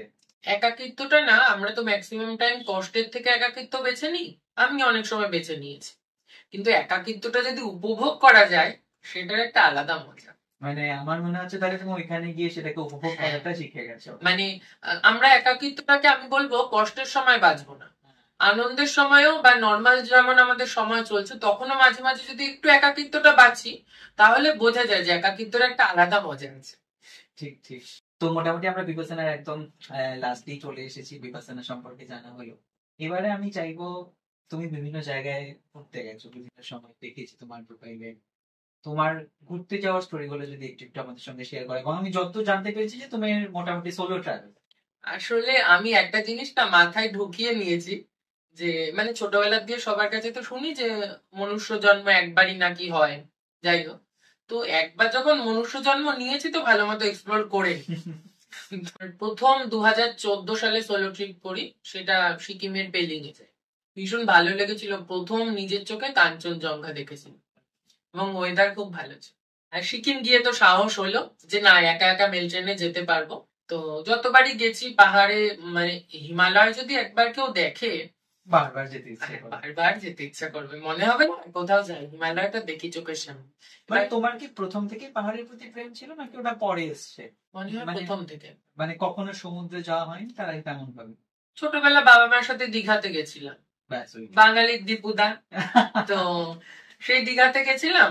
তো আমি ভালো লাগেনি আমার, এত লোক, এত গ্যাঞ্জাম, ভালো লাগে। হয়তো কোনো মানে একটু নিরিবিলি সি বিচে গেলে হয়তো ভালো লাগতো, সেটা আর যাওয়া হয়নি। তারপর যে পাহাড়ে গেলাম সিকিমে, কাঞ্চনজঙ্ঘা দেখলাম, তখন ইন্টারেস্ট পেয়ে গেলাম যে না আমি পাহাড়েই যাব। এবং পাহাড়ের মানুষজন ভীষণ ভালো, এটা সবচেয়ে বেশি ভালো লেগেছিল। সিকিমের পরে তোমার অমৃতসর, জম্মু, বৈষ্ণোদেবী, কাটরা, গুজরাট। বৈষ্ণোদেবী তুমি ট্রেকিং করে গেছো? হ্যাঁ, ট্রেকিং করে। কেমন ছিল ট্রেকিং অভিজ্ঞতা বৈষ্ণোদেবী? বৈষ্ণোদেবী ট্রেকিং রুটটা ভীষণ ভালো। মন্দির কমিটির সমস্ত জায়গায় সমস্ত ব্যবস্থা ওরা প্রোভাইড করেছে, কোনো অসুবিধা কারোর হওয়ার কথা না, এবং আমারও হয়। খুব ভালো। সেই জায়গাগুলো তুমি একাই ট্রেক? হ্যাঁ, একা, সেগুলো সব একা। বললাম না যে আমার সবচেয়ে লংগেস্ট জার্নি ছিল 37 আওয়ার, যেটা কলকাতা জম্মু তাওয়াই এক্সপ্রেসে। অমৃতসর গেছিলাম 28 আওয়ার্স, আর জম্মুটা 37 আওয়ার্স ছিল। তো আসার সময় ট্রেন আরো 6 ঘন্টা লেট করে প্রায় 42 আওয়ার্স করে দিয়েছিল। এটাই জেনারেল কামরাতে, মানে যাই হোক। তো জম্মুতে বৈষ্ণোদেবীর বা ট্রেকিং রুটটা খুব ভালো। আমি হয়তো যেখানে ঘুরতে যাই ম্যাক্সিমাম জায়গাগুলো ধর্মীয় স্থান হয়ে যায়, কিন্তু আমি কিন্তু ধর্মীয় স্থানের টার্গেট নিয়ে যাই না, আমি যাই প্রকৃতি দেখার জন্য। এবার দেখো, আমরা যদি যে শিব ঠাকুরকে ভালোবাসি, শিব ঠাকুরে ভক্তি যার বেশি, সে অটোমেটিক্যালি শিব ঠাকুরের জায়গাগুলোতে যাবে, এবং শিব ঠাকুর তো থাকেই সুন্দর সুন্দর জায়গায়। তো কি করে থাকেই সুন্দর জায়গাগুলো, ভীষণ সুন্দর জায়গাগুলো। আমরা যদি কেদারনাথের ভিউ দেখি, তুঙ্গনাথ দেখি, বা মাহেশ্বরাই, তুঙ্গনাথকে তো ভারতের সুইজারল্যান্ড বলা হয়, এত সুন্দর ভিউ এখানকার। আর মানে স্নোফলের টাইমে মানে তুমি একটা জায়গার মধ্যে সবকিছু পেয়ে যাচ্ছ, রিয়েলি বিউটিফুল। তো সেই জন্য বলতে পারো যে হয়তো শিব ঠাকুরের জায়গায় বেশি গেছি, তাই বলে আমি শিব ঠাকুর আমার কাছে ঠাকুর, ঠিক আছে, দেবতা হিসাবে, বাট আমি কিন্তু যাই মেনলি প্রকৃতি দেখার জন্য। বিকজ যখন তুমি প্রকৃতির সাথে একাত্ম হবে না, তখন সেই ঠাকুর কনসেপ্টটা থেকে বেরিয়ে আসতে পারবে, বুঝতে পারবে যে প্রকৃতি হচ্ছে হয়তো ঠাকুর, মানুষ সবকিছুর একটা মিলিত সত্তা, এরকম কিছু একটা, বলে না মাদার নেচার। মানে ওই এনার্জিটাকে অনুভব করার জন্য, ওই এনার্জিটা তুমি মন্দির থেকে যতটা না নেবে, তুমি প্রকৃতির থেকে অনেক বেশি নিচ্ছ, আমার ক্ষেত্রে তাই হয়। তো আমি জম্মু অমৃতসরের গল্পগুলো ওইগুলো একদম হালকা করে টাচ করে দিচ্ছি। অনেক জায়গা ঘুরেছি, বাট অমৃতসর ভারতের মধ্যে মানে এমন একটা জায়গা যেখানে দেখলাম ধনী গরিব, যে মানুষটার জামা কাপড় নোংরা, যে মানুষটার জামা কাপড় ভালো, কোনো ভেদাভেদ নেই, মানে কোনো ভেদাভেদ ছাড়া যদি জায়গা হয় সেটা মনে হয় অমৃতসর। আচ্ছা, হ্যাঁ, এইটুকু অমৃতসরের একটা মেন অভিজ্ঞতা বললাম তোমার। এবং ওখানে লঙ্গর চলে ভোর 4টে থেকে আবার ভোর 4টে, মানে 24 আওয়ার্স লঙ্গর চলে। শিখদের একটা মেন যেটা ধর্মীয় কাজের ভেতরে লঙ্গর পরিচালনা করা হয়, মানে অমৃতসরে কেউ কোনোদিন ভুকা থাকে না, তুমি সে রাত 2টোতে গেলেও খাবার পাবে, সকাল 24 আওয়ার্সই চলবে। 24 আওয়ার্স। আর জম্মুতে ওই বৈষ্ণোদেবীর মন্দিরে খুব সুন্দর ব্যবস্থাপনা। বৈষ্ণোদেবীর মন্দিরটা মনে হয় খুব সম্ভবত 11 কিলোমিটার ট্রেকিং ছিল, কিন্তু সেই 11 কিলোমিটার তোমার ট্রেক করতে জানা কষ্ট হবে, মানে মাতার ভবন থেকে ভৈরব বাবা 1 কিলোমিটার উঠতে তার 4 গুণ কষ্ট হবে, এতটাই স্টিপ ভৈরব বাবার মন্দিরে। ম্যাক্সিমাম লোক রোপওয়েতে যায়, আমি হেঁটেই গেছিলাম, যেহেতু পুরোটাই হেঁটে কমপ্লিট করছি ওই জন্য। আর একটা জিনিস দর্শনীয় ওখানে আছে, যেটা গর্ভজুন গুফা। গর্ভজুন গুফাটা আমি মানে খুব লাকিলি ওটা দর্শন করতে পেরেছিলাম। ওটার ওয়েটিং টাইম দেয় ওরা, মানে কুপন নেওয়ার পরে ওরা 12 ঘন্টা 14 ঘন্টা ওয়েটিং টাইম দেয়, বিকজ ওটা একটা ন্যারো গুহার ভেতরে ঢুকতে হয়, একজন করে ঢোকায় লাইন করে। তো আমার 12 ঘন্টা ওয়েটিং এ ছিল। আমি পুজো সেরে টেরে আবার এসেছি, দেখছি তখনও 9 ঘন্টা বাকি। তো আমি একা দেখে একজন পুলিশ আমায় বললো যে একেলে হ্যাঁ, আমি বললাম হ্যাঁ আমি একেলে, বললো ঠিক আছে আপ ইস ব্যাচ কে সাথ চলে যাই। তো আমার ওটা ভাগ্য ছিল যে আমি দেখে নিয়েছি, একবারে 3টে দর্শন আমার কমপ্লিট হয়ে গেছে। আসার সময় তখন আমার চুলগুলো আরো একটু বড় বড় ছিল এবং সাথে বড় লাগেজ ছিল। তো আসার সময় একজন দেখলাম রেলের পুলিশ, কাউকে কিচ্ছু বললো না, জেনারেল কামরায় একদম ডাইরেক্ট আমার কাছে আসলো, আমায় দাঁড়াতে বললো, দাঁড়ালাম। প্যান্টের পকেট থেকে জামার পকেট সমস্ত কিছু চেক করলো, পুরো ব্যাগটা খুলে ফেললো, খুলে জামা প্যান্ট যা কিছু ছিল সব বের করলো, এবং আমি সমস্ত কিছু যেখানে যেখানে থেকেছিলাম, মন্দির কমিটির যে পাস সমস্ত কিছু আমি রেখেছিলাম যত্ন করে। তো সব কাগজ দেখতে চাইলো, দেখালাম, তারপর বললো আপ अकेले हैं? আমি বললাম যে হ্যাঁ আমি अकेले। लो अकेले कोई ट्रैवल करता है क्या? আমি তখন বললাম হ্যাঁ বাঙালি লোক अकेले भी ट्रैवल करता है। তখন হা করে তাকিয়ে চলে গেল। যাই হোক, তো ওটা ভীষণ আমার কাছে মানে কনফিউজিং ছিল ব্যাপারটা, কি মানুষ কি একা ঘুরতে যেতে পারে না? হ্যাঁ কিন্তু আমি দেখেছি সাউথ ইন্ডিয়ান যারা ছেলে মেয়ে এবং মহারাষ্ট্রিয়ান ছেলে মেয়েরা পুনে টুনের থেকে প্রচুর মানুষজন সোলো ট্রাভেল করে। বিভিন্ন জায়গা থেকে সোলো ট্রাভেল করে। আমরা যখনই প্রচুর পাহাড়ে মানুষ। যাই, বিকজ এই কিছুদিন আগে আমি রামেশ্বরম গিয়েছি, তো রামেশ্বরমে হঠাৎ করি ধনুষকোটির জায়গাটার মধ্যে আমি দাঁড়িয়ে ওইখানে না অ্যারেবিয়ান সি এত সুন্দর, মানে তুমি যদি কখনো যাও, মানে আমি প্রথমে সমুদ্র প্রেমিক ছিলাম, তারপর যখন থেকে পাহাড়ে যাই, যখন হিমালয়ের দর্শন হয়, তারপর থেকে আর সমুদ্র ততটা আমাকে মজা দেয় না। সমুদ্র হচ্ছে যাও ঘন্টাখানেক থাকো চলে এসো এরকম একটা ব্যাপার, আর পাহাড় হচ্ছে এমন একটা ব্যাপার যে যাও গেলে থেকেই পরে যাও। হারিয়ে যেতে ইচ্ছে করে। থেকেই মানে যাও। ঘরে ফিরে আসার ওই না, তাড়াটা সেখানে কখনোই থাকে না। না। তো আমি ধনুষকোটির ওই জায়গাটায় দাঁড়িয়ে কিছু ছবি টবি তুলছি, সেলফি তুলছি, হঠাৎ করে একটি ছেলে গিয়ে এসে বলছে, আচ্ছা ভাইয়া আমি আপনার ছবি তুলে দিচ্ছি, কিছুক্ষণ পর না আপনি আমার ছবি তুলে দেবেন। আমি বলছি সোলো ট্রাভেলার রাইট। তারপর তো কথা হয়ে গেল, কথাবার্তা শেষে কিছুদিন পর ও আবার আমাকে, ও কোথায় যেন ঘুরতে যাবে আরেকটা, আমার সঙ্গে ইনস্টাতে কানেক্ট হয়ে গেছে, তো বললো যে ভাইয়া আমি ওই জায়গাটায় যাচ্ছি, তুমি যাবে আমার সঙ্গে? আর আমি এই রে মাত্র কদিন আগে ঘুরে এসেছি, এখন আর ছুটি পাবো না, তুমি যাও, পরবর্তী কোনো সময় আবার তোমার সঙ্গে জয়েন করার চেষ্টা করবো। তো এই হচ্ছে সোলো ট্রাভেলিং এর একটা মজা, মানে ওইখানে গিয়ে যখন নতুন বন্ধু বান্ধব পেয়ে যাওয়া যায়, তো ওদের সঙ্গে কথা বলেও তুমি কিছুটা মানে মানে কিছু যদি প্রবলেম হয় সেগুলো শেয়ার করা। যেমন সাউথের দিকে গেলে আমাদের যেটা সবচেয়ে সমস্যা হয় সেটা হচ্ছে ভাষার সমস্যা। আমি একটা জায়গায় গেছি, দোকান থেকে কিছু একটা জলের বোতল কিনেছি, তো আমি জিজ্ঞেস করছি কত টাকা, এবার আমি তো বলছি ইংরেজিতে বলছি হিন্দিতে বলছি, উনি আর বোঝাতে পারছেন না, উনি ওনার লোকাল ল্যাঙ্গুয়েজে কিছু একটা বলছে। তা আমি তারপর অটোর দাদাকে ডাক দিলাম, যিনি অটোটা চালাচ্ছেন, ওনাকে বলছি যে দাদা মানে একটু বলুন না, দেখুন উনি কি বলছেন, আমি কিছু বুঝতে পারছি না। তারপরে উনি ওদের লোকাল ল্যাঙ্গুয়েজে বলে আমাকে বললেন যে ভাইয়া 30 রুপে। তা আমি 30 টাকা ওনাকে দিলাম, হ্যাঁ ক্যাশ। হ্যাঁ আমি বললাম মানে এইটুকু তো একটু বোঝার দরকার থাকে, এই ধরনের সমস্যাগুলো তো হয় বেসিক্যালি আমরা যখন ট্রাভেল করি। তখন ও যখন আমাকে দেখতে পরে বলছে এই ভাষা নিয়ে কি সমস্যা হচ্ছে এদিকে, আমি তো কিছুই বোঝাতে পারছি না ওদেরকে। এই একটা ব্যাপার থাকে আর কি। যাই হোক, সোলো ট্রাভেলের অনেকটাই মজা রয়েছে। আমি তোমাকে Solo একটু travel, বেলাইন করে দিলাম, তোমাকে আবার লাইনে না, নিয়ে আসি। এখানে একটা জিনিস অ্যাড করি, সোলো ট্রাভেল করতে করতে আমি জীবনে অনেক ভালো বন্ধু পেয়েছি, ঠিক ঠিক ঠিক। মানে আমার পরিচিতির বাইরে, এবং ম্যাক্সিমাম তারা নন বেঙ্গলি। হ্যাঁ হ্যাঁ তো এবং একজন তো তোমার ব্যাঙ্গালোর বাড়ি, মহীশূরে ওদের আদি বাড়ি, সেখান থেকে আমাদের এখানে দুর্গাপুজো দেখতে আসছে, ওর সাথে পরিচয় হয়েছিল অমৃতসরে। ছেলেটি মুসলিম ছিল। তো ও বলছে যে দাদা তোমাদের তো দুর্গাপূজা ইউনেস্কো হেরিটেজ হয়েছে, তো আমি কি দেখতে আসতে পারি তোমার বাড়িতে? 2 বছর আগের ঘটনা। তো আমি বললাম হ্যাঁ নিশ্চয়ই আসতে পারো। তো দুর্গাপুজোর 3 দিন আমাদের বাড়িতে ছিল, এখানে ঠাকুর দেখা, মিষ্টি খাওয়া, মানে মিষ্টি দেখে তো অবাক হয়ে গেছে যে এত কম পয়সায় বাংলায় এত ভালো মিষ্টি পাওয়া যায়। তো ভীষণ ভালো কেটেছে ওই দিনগুলো। তো সোলো ট্রাভেল যখনই করতে গেছি প্রতিবারই 2-3 জন তো খুব ভালো বন্ধু নিয়ে এসছি, হুম হোয়াটসঅ্যাপ আছে, কানেক্টেড আছে, কোনো অসুবিধা নেই। তো এটা একটা প্লাস পয়েন্ট সোলো ট্রাভেল। এবং আজকাল সোলো ট্রাভেল মানে খুব প্রমোট করার জন্য অনেক জায়গাতে তোমার যেমন ওইগুলোকে কি বলে, হোমস্টে তো আছেই, তার সাথে কিছু ব্র্যান্ডের যেমন গোস্টেল, জোস্টেল, ব্যাকপ্যাকার্স, এদের ডরমেটরি অ্যাভেলেবল। এদের ডরমেটরি অ্যাভেলেবল আছে, এবং এটা থাকাটা খুব প্রয়োজন। খুব কেন প্রয়োজন। বিভিন্ন জায়গায় এমন আছে যেখানে সোলো ট্রাভেলারদেরকে থাকতে দেওয়া হয়, স্পেশালি কিছু কিছু ধর্মীয় প্রতিষ্ঠান রয়েছে, কিংবা বলো কিছু হোটেলই বলো, ওইখানে না সোলো ট্রাভেলার অ্যালাউ তোমার মানে সঙ্গে যত ধর্মশালা আছে তুমি যদি একা যাও থাকতে দেবে না। হ্যাঁ থাকতে দেওয়া হ্যাঁ, খুব রিকোয়েস্ট করে আমি একবার হরিদ্বারে আমাদের ভারত সেবাশ্রমে, সেখানে রিকোয়েস্ট করে যে আমাদের বাড়ির সামনে এই ভারত সেবাশ্রম আছে, সমস্ত কিছু বলার পরে থাকতে দিয়েছিল, আদারওয়াইজ থাকতে দেয় না একা মানুষকে। তো ওই ডরমেটরি গুলো ভীষণ উপকার। হ্যাঁ ভীষণ উপকারী। তো যাই হোক, তারপর শুরু হলো উত্তরাখণ্ডের যাত্রা। লাস্ট 3 বার গেছি, এইবার হয়তো আবার উত্তরাখণ্ডই টানছে।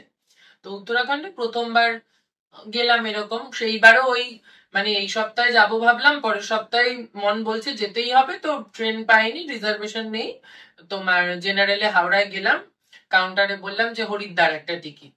বলছে হরিদ্বার, অবাক হয়ে গেছে কাউন্টারে একজন ভদ্রমহিলা ছিলেন। বললাম হ্যাঁ হরিদ্বার, 465 টাকা সম্ভবত তখন ফেয়ার ছিল, 465 जो फेयर है उसका टिकट दीजिए।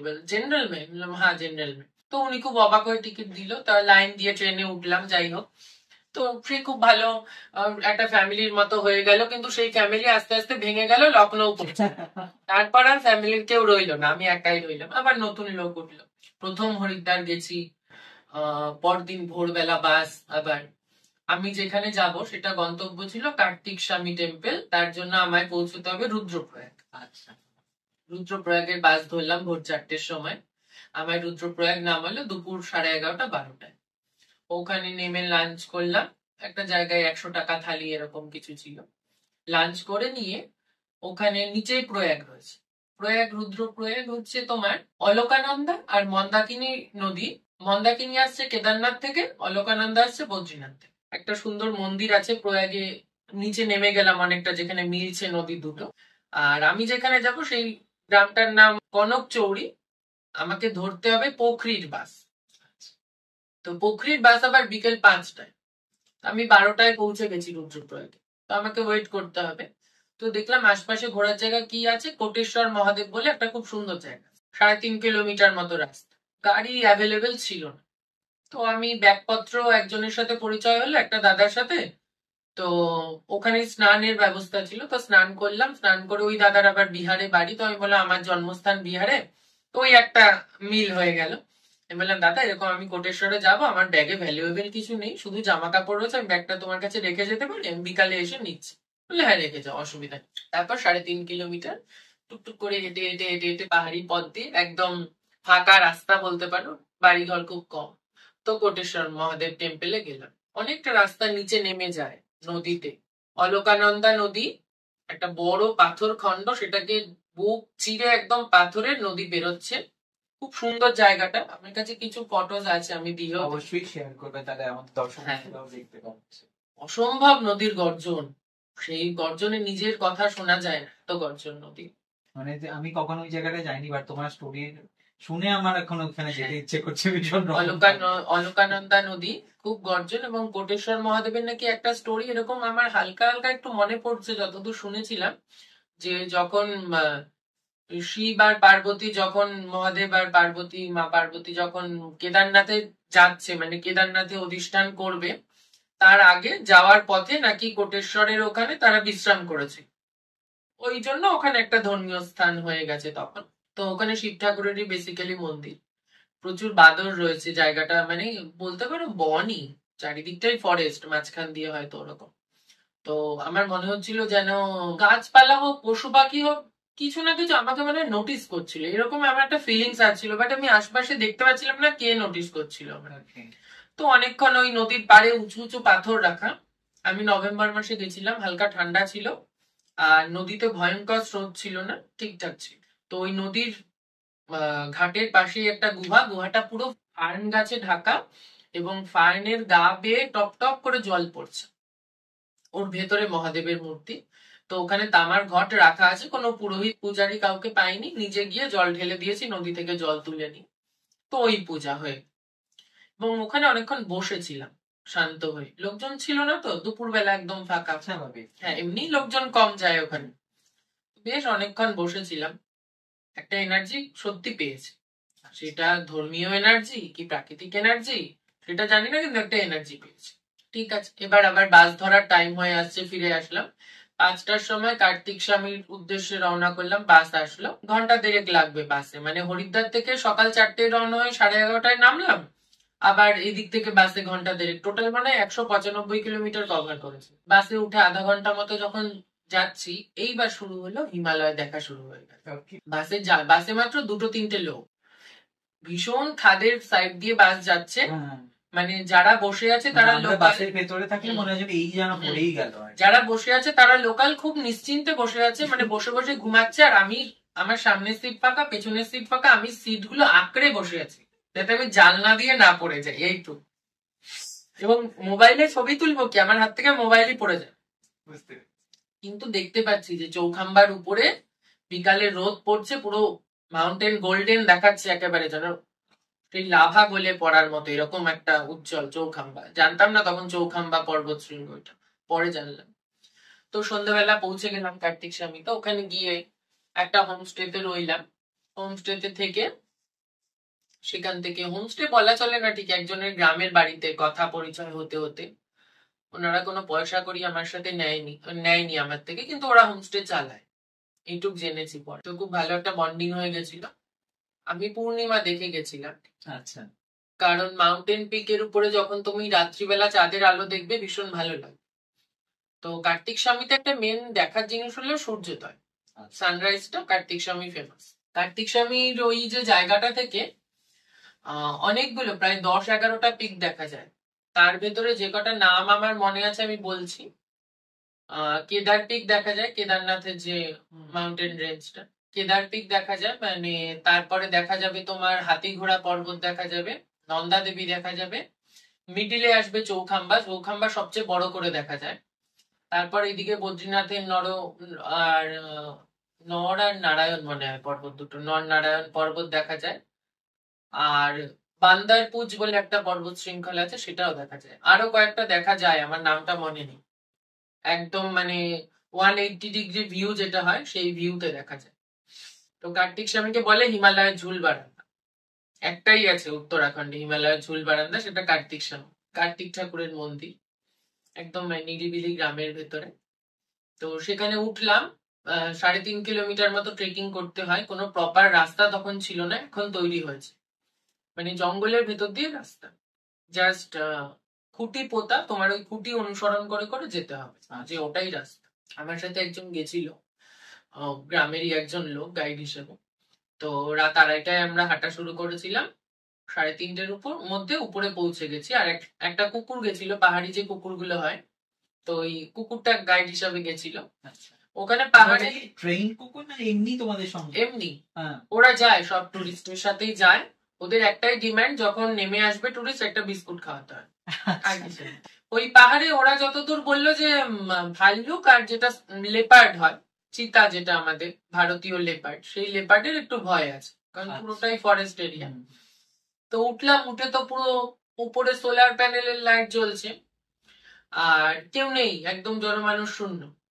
ওই কুকুরটা গেছে আর ওই গাইড যে ছিল সেই গেছে। তো গাইড আমায় বললো যে এখন তো সূর্যোদয় হয়নি, তুমি থাকো এখানে, সানরাইজ দেখে 9টা 8:30 বাজলে নিচে নামবে।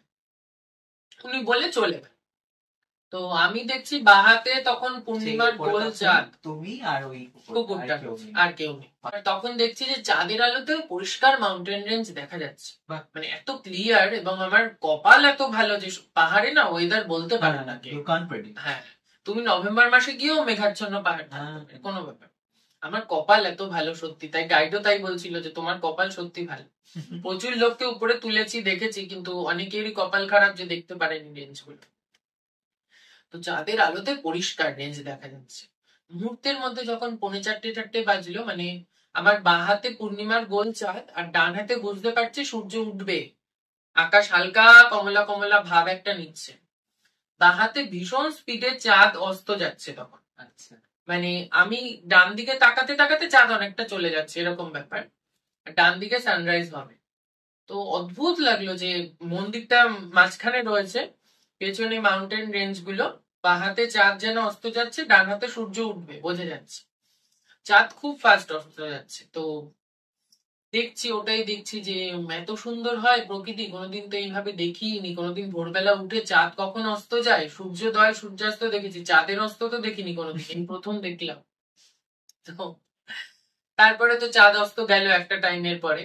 তখন তো এত ভালো মোবাইল ছিল না যে সুন্দর করে ফটো তুলবো, যতটুকু পেরেছি তুলেছি। এবং ফটো তোলার জন্য হাতের গ্লাভস গুলো খুলতে হবে, সেই গ্লাভস গুলো খুলে হাত 5 মিনিটের বেশি রাখা যাচ্ছে না, ঠান্ডা ছিল ভীষণ। তখন মনে হয় তোমার 1-2 ডিগ্রি সেলসিয়াস এরকম চলছে, মানে 5 মিনিটও হাত খোলা রাখতে পারছি না, হাত জমে যাচ্ছে পুরো, একদম মনে হচ্ছে রক্ত চলাচল করছে না, এরকম একটা। তো সূর্যোদয় দেখলাম, ভীষণ ভালো লাগলো। একের পর এক চূড়ায়, মানে একসাথে তো সব চূড়ায় সূর্যের আলো পড়ছে না, একটা একটা একটা একটা করে আগাচ্ছে। লাস্টের দিকে শেষ হলো একদম বদ্রীনাথের দিকে যে পাহাড়গুলো, ওইগুলোতে একদম শেষ কিরণ গুলো পড়ল, ভীষণ ভালো লাগলো। সূর্যোদয়ের সময় তো একটা গোল্ডেন আভা, লাল একটা আভা, বিভিন্ন রকম মনে হচ্ছে সোনালি পিক গুলো, সেটা তো একটা গেল। সূর্যোদয় যখন শেষ হলো, সূর্য ভালো মতো উঠে গেল, তখন ধরো 6:45 5:30, তখন আবার আলাদা একটা শোভা। তখন সাদা ধপধপে পাহাড়ের চূড়া, একদম সাদা ধপধপ, মানে সেই সাদাটা, মানে তখন সূর্যের আলো তাপ কম, কিন্তু একটা সেই যে বলেন একটা কোমল বরফের ছোঁয়া, ওরকম টাইপের যে সাদা একটা কোমল ছোঁয়া দেখা যাচ্ছে। এমনিতে ওই সময়টা কি স্নোফল হচ্ছিল, মানে না, কোনো স্নোফল স্নোয়ের কোনো ব্যাপার স্নোয়ের ছিল কোনো ব্যাপার ছিল না, কিন্তু ওই পিক গুলোতে সারা বছরই স্নো স্নো থাকে। তো তখন দেখলাম যে সত্যি মানে আমার কপাল ভালো যে এখানে মানে কেউ একটু ডিস্টার্ব করার মতো নেই, কুকুরটা তো নিজের মতো বসে আছে, কোনো চিজ এবং ততক্ষণ পর্যন্ত কোনো লোকজন কোনো আছে? লোক ওঠেনি তখনও, মানে হয়তো টুরিস্ট যায়নি সেদিন। হ্যাঁ, হ্যাঁ। যখন সকাল 8:30-8:30 বাজলো তখন দেখলাম এক ভদ্রলোক উঠলো, পরে পরিচয় হয়ে কথা হলো যে উনিও বাঙালি, মুর্শিদাবাদ থেকে এসেছে। তারপর তো নামার অতক্ষণ ছিলাম, বিভিন্ন ফটো তুললাম, চুপ করে বসে রইলাম কতক্ষণ, কার্তিক ঠাকুরের যে মন্দির সেটা দেখলাম। আচ্ছা, কার্তিক ঠাকুরের মানে এই যে কার্তিক স্বামী মন্দির, এটা নিয়ে কি ছোট্ট কোনো গল্প রয়েছে? মানে হ্যাঁ, কোন জায়গাটা একটা কথা আছে, শুনেছি, এটা যাওয়ার আগে তো একটু রিসার্চ করে যেতে হয় সব জায়গাতেই। একটা কথা শুনেছি যে সেই যখন ওই কার্তিক ঠাকুর আর গণেশ ঠাকুরের মধ্যে একটা কম্পিটিশন হয়েছিল যে কে সবার আগে পৃথিবী প্রদক্ষিণ করবে, সেই গণেশ ঠাকুর মা বাবাকে প্রদক্ষিণ করে জিতে গেল কম্পিটিশনে। তখন কার্তিক ঠাকুর নাকি মনের দুঃখে এই জায়গাতে এসে দেহত্যাগ করে, এবং মন্দিরের ভেতরে একটা তোমার পাথরের পিণ্ড টাইপের আছে, মনে হবে মাংস পিণ্ড টাইপের। ওরা বলে যে ওটা কার্তিক ঠাকুরের অস্থি, দেহত্যাগ করার পর অস্থিটা রয়েছে। একটা কার্তিক ঠাকুরের সুন্দর মূর্তিও আছে, মানে ওই মূর্তিটার সাথে না আমাদের এখানে কার্তিক ঠাকুরের মূর্তির কোনো মিল নেই। আচ্ছা, আমাদের এখানে কার্তিক ঠাকুরের 2 হাত বা 4 হাত এরকম কিছু, ওই মূর্তিটাতে অনেকগুলো হাত, 10 হাত সম্ভবত, মানে অন্যরকম মূর্তিটা। উত্তর ভারতের একমাত্র কার্তিক ঠাকুরের মন্দির। সাউথ ইন্ডিয়াতে প্রচুর কার্তিক ঠাকুরের মন্দির আছে, ওরা মুরগান বলে সাউথ ইন্ডিয়া। তো উত্তর ভারতের একটাই মন্দির। তো দেখলাম, দর্শন করলাম, নমস্কার করলাম, সবই করলাম। তো তারপর তো এবার নামার পালা, নেমে আসলাম। নেমে এসে সকালে ব্রেকফাস্ট করে গ্রামটা একটু ঘুরলাম। গ্রামটা ঘুরে গ্রামের যে তোমার লোকাল ওদের কালচার, গাছ থেকে পাতা পাড়ছে গবাদি পশুর জন্য, কোথাও তোমার ওই বাজরা কাটছে, এই ধরনের বিভিন্ন অ্যাক্টিভিটি গুলো দেখলাম। তারপর বাচ্চা কাচ্চা, ওদের সাথে ছবি তোলা, তা আনন্দের ব্যাপার। আর একটা জিনিস কালেক্ট করেছিলাম, সেটা হচ্ছে ওদের একদম নেটিভ যে রাজমা গুলো হয়, বিভিন্ন কালারের, ব্লু কালারের, স্কাই ব্লু কালারের, পিঙ্ক কালারের, মানে মনে হবে যেন জেমস লজেন্স এরকম ভাবে শুকোতে দিয়েছে। তো ওদের সাথে যোগাযোগ করে সেখান থেকে খুব অল্প পরিমাণেই কিনতে পেরেছিলাম, কারণ ওদের প্রডিউস ক্ষমতা খুব কম, যেহেতু ওটা একদম নেটিভ ফসল, তো খুব কম পরিমাণে চাষ হয়। তো সেটা বাড়িতে এনেছিলাম ওখান থেকে। ওখান থেকে আর কিছু আনার মতো ছিল না, কারণ তথাকথিত ধর্মীয় স্থানে যেমন মূর্তির দোকান, বিভিন্ন শোপিসের দোকান, ওখানে তেমন কোনো ব্যাপার নেই। মানে ওটা তত মানে ওই টুরিস্ট প্লেস হিসেবে না, ওইভাবে যে একটা মানে তুমি যেটা বলছিলে যে ওইখানে বিদ্যুৎ অনেক পরে অনেক পরে, মানে আমি যখন গেছি 2019-এ গেলাম মনে হয়, তো 2017 তো সম্ভবত ওখানে কারেন্ট এসেছিল, 2 বছর আগে। তো খুব সুন্দর জায়গাটা, একটু রিমোট জায়গাটা। তো বেসিক যদি তুমি রুদ্রপ্রয়াগকে ধরে নাও, তো রুদ্রপ্রয়াগ থেকে ঘন্টা 1.5-2 রাস্তা। আর মোটামুটি এই জায়গাগুলো থেকে না অনেকগুলো জায়গা একসঙ্গে অ্যাক্সেস করা যায়। মানে তুমি যদি একবার একটাতে যাও, মনে হবে না যে তুমি একবারে সবকিছু কমপ্লিট করতে পারবে, তোমাকে বারবারই সেখানে যেতে লাগবে, ওই একই জায়গার ওপর দিয়ে যাবে। আইদার ঋষিকেশ নয়তো হরিদ্বার, গিয়ে সেখান থেকে একের পর এক সব চলছে। সেখান থেকে কেদারনাথের রাস্তা শুরু হলো, কেদারনাথ থেকে বদ্রীনাথ বা অন্যান্য এই যে তুঙ্গনাথ, মহেশ্বর, এই সবগুলো একই রাস্তা। ওই রুদ্রপ্রয়াগটা একটা সেন্ট্রাল পয়েন্ট হিসেবে ধরে, সেখান থেকে বাকিগুলো যায়। তো খুব ভালো লাগলো কার্তিক স্বামী মন্দির, কোটেশ্বর টেম্পল। ওই ট্রিপটাতে ওই তোমার হরিদ্বার ঋষিকেশ ফেরার সময় দেবপ্রয়াগে নামলাম আবার, মানে জার্নিটা ব্রেক করলাম, দেবপ্রয়াগে নামলাম, দেবপ্রয়াগে বেশ একটা বেলা কাটালাম। দেবপ্রয়াগ যেটা বলে, আমরা তো বলি গঙ্গা, দেবপ্রয়াগের উপরে গঙ্গার নাম হচ্ছে ভাগীরথী, গঙ্গা বলে। দেবপ্রয়াগে যখন ভাগীরথী অলকানন্দার সাথে মিলছে, সেখান থেকে গঙ্গা স্টার্ট। ওরা উপরে ভাগীরথী বলে, ওরা কিন্তু গঙ্গাজি বলে না। হরিদ্বার থেকে গঙ্গাজি নামটা প্রচলন হলো, মানে দেবপ্রয়াগ থেকে যখন গঙ্গা হিসাবে প্রবাহিত হলো, তখন গঙ্গাজি নামটা প্রচলিত হলো। দেবপ্রয়াগ একটা অসম্ভব সুন্দর জায়গা। ভাগীরথীর নীল জল, মানে একটা সবজে নীল, যেমন আমাদের তিস্তার একটা সবজে নীল জল আছে, তেমন একটা সবজে নীল জল। আর অলকানন্দার একটা ঘোলাটে জল। গঙ্গার যে কালারটা আমরা দেখি কলকাতায়, ওটা অলকানন্দার কালার, মানে অলকানন্দার জলরাশিটা এতটাই বিশাল, ওটাই মনে হয় গঙ্গার মূল জলস্রোতের উৎস। ভাগীরথীর জলরাশি কিন্তু অত বিশাল নয় অলকানন্দার মতো। ভাগীরথীতে গতিবেগ প্রচুর, কিন্তু অলকানন্দায় জলরাশি প্রচুর। মানে একটা আমাকে কালার দিয়েছে আর একটা আমাকে স্পিড দিয়েছে। তো দেবপ্রয়াগে দাঁড়ালে তুমি যদি মাছকে খেতে দাও, ওরকম জলের কারেন্ট, জলের স্পিড, ওখানে একটা খুব মানে ইন্ডিয়ান নেটিভ স্পিসিস আছে যেটাকে গোল্ডেন মহাশোল বলা হয়। মাছটা বড় বড় রুই মাছের মতো হয়, একদম গোল্ডেন কালার। ওই স্রোতের ভেতরে ওরা খাবার খায়, মানুষ খাবার দেয় আটার গোল্লা করে, সেগুলো বিক্রি হয় ওখানে, সেগুলো দিচ্ছে, খাচ্ছে। অদ্ভুত সুন্দর মাছগুলো, মনে হচ্ছে সোনার মাছ একেবারে। গোল্ডেন মহাশোল, গোল্ডেন নাম সার্থক, একদম সোনার আঁশগুলো। ওই মাছগুলো কিভাবে ওই স্রোতে টিকে থাকে সেটাই ভাবার বিষয়। অত কারেন্ট ওখানে, লোক নামতে পারে না যেখানে। তো দেবপ্রয়াগ একটা ভীষণ সুন্দর জায়গা। দেবপ্রয়াগে খুব ভালো ভালো থাকার জায়গা আছে, কস্টলি যেমন আছে তেমনি মানে বাজেটের ভেতরেও আছে। কেদারবদ্রী সমিতির ওদের রুম আছে, বা ছোটখাটো গেস্ট হাউস আছে, বাজেটের ভেতরেও আছে। দেবপ্রয়াগ থেকে আবার ঋষিকেশের উদ্দেশ্যে রওনা করি। ঋষিকেশটা একটু কস্টলি জায়গাটা, তবে অনেক রকমের আছে, প্রচুর আশ্রম আছে, কিন্তু আশ্রমে আবার ওই একটা সমস্যা, সোলো ট্রাভেলার। তো ঋষিকেশে বেশ কিছু গোস্টেল পেয়ে যাবে, কোনো সমস্যা নেই। আমি একটা ছোট্ট জিনিস অ্যাড করি, আমি যখনই ঘুরতে যাই না, ধরো আমি প্ল্যান করেছি যে আমি ঘুরতে যাব কেদারনাথ বদ্রীনাথ, আমি একটা রুট ম্যাপ লিখে নিই আমার খাতায়, মোবাইলে রাখি না। যে মোবাইলটা তো কিছু হতে পারে, ব্যাটারি ডাউন হতে পারে, হারিয়ে যেতে পারে, আমি এটা খাতায় লিখে নিই আমার মতো করে।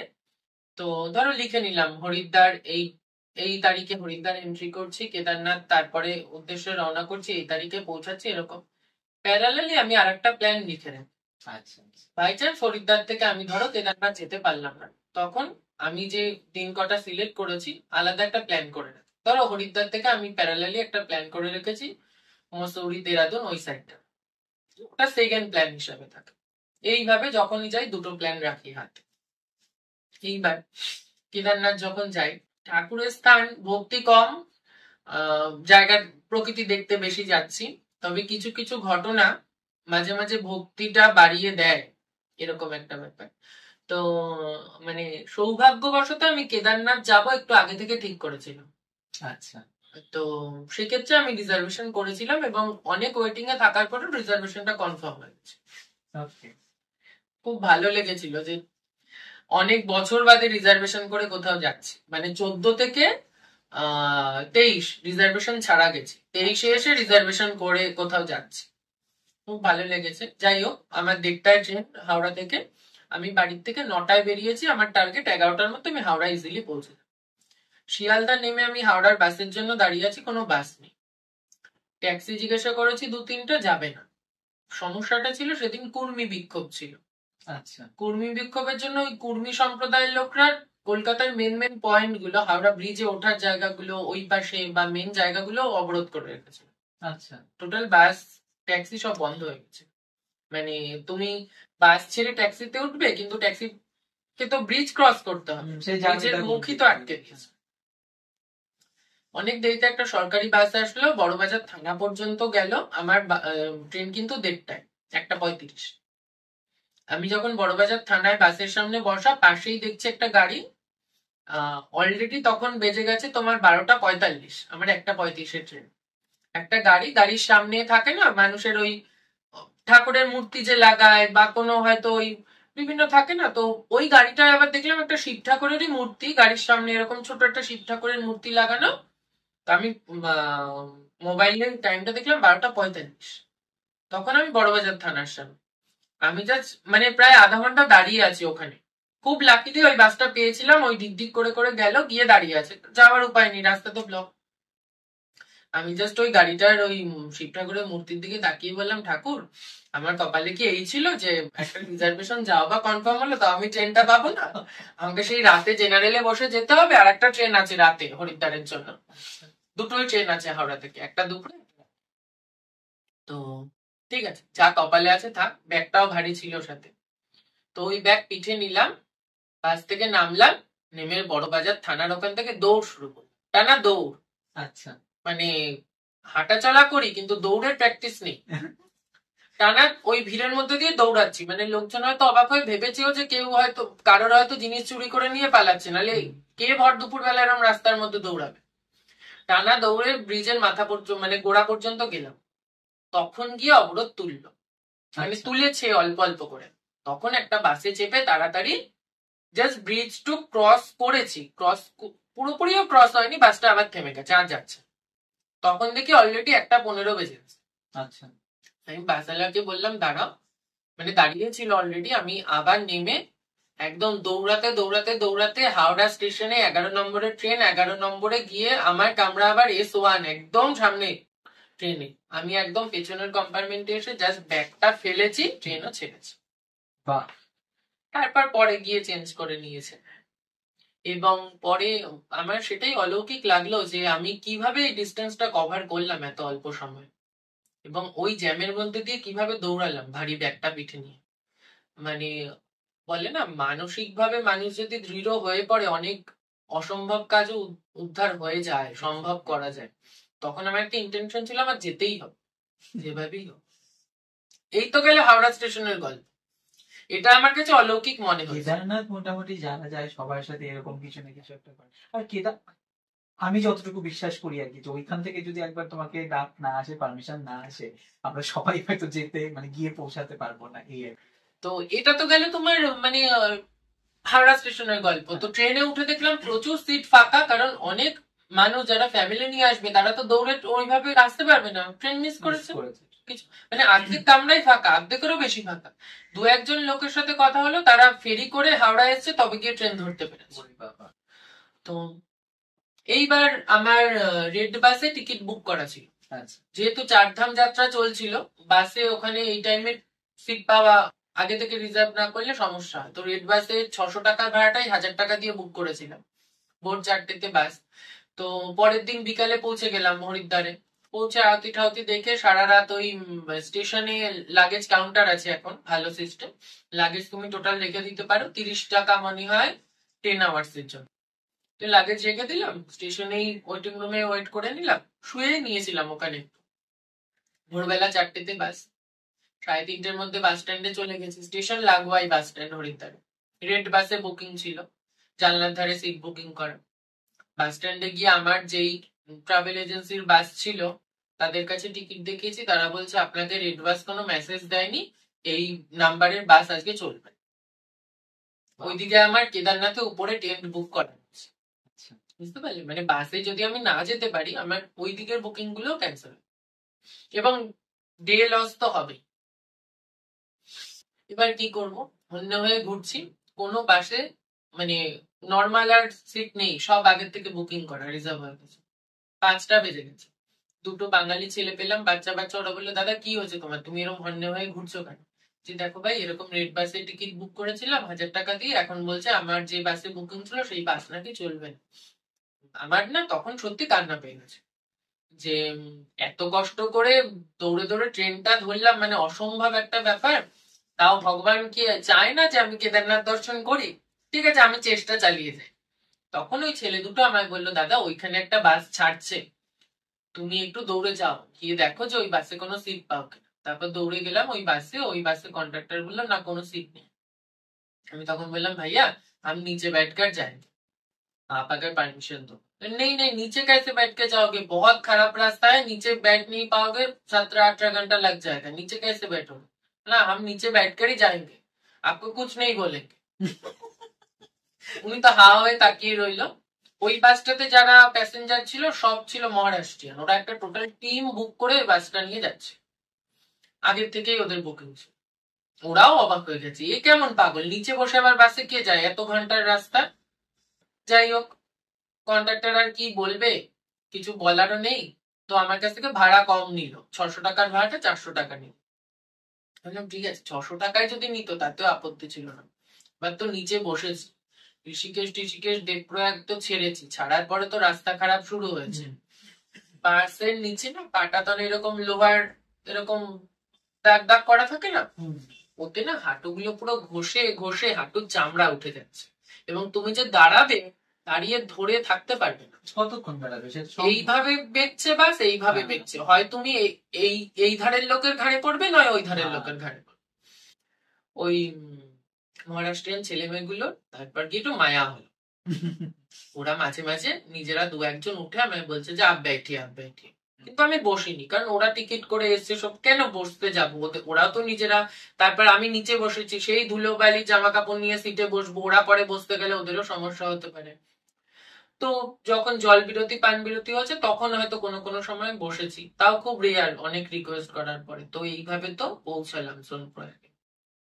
সোনপ্রয়াগে পৌঁছালাম প্রায় তোমার 16 ঘন্টার বাস জার্নি করে।